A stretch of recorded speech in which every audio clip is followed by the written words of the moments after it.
काट दूंगा। लीजिए जी, एक और अच्छी न्यूज़ है गंगोत्री धाम के लिए। आज उत्तराखंड रोडवेज बस सर्विस भी आई है। बसों के लिए भी अब जी गंगोत्री धाम का रास्ता। 6 बजे का समय, एग्जैक्ट 6 बजे ये बस गंगोत्री धाम पहुंची है।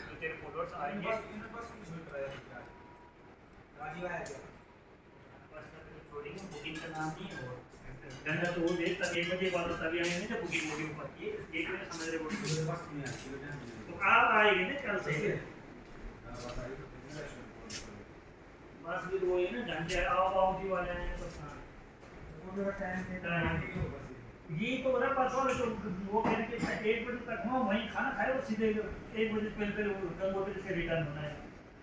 ये है मुझे दिक्कत है। हाँ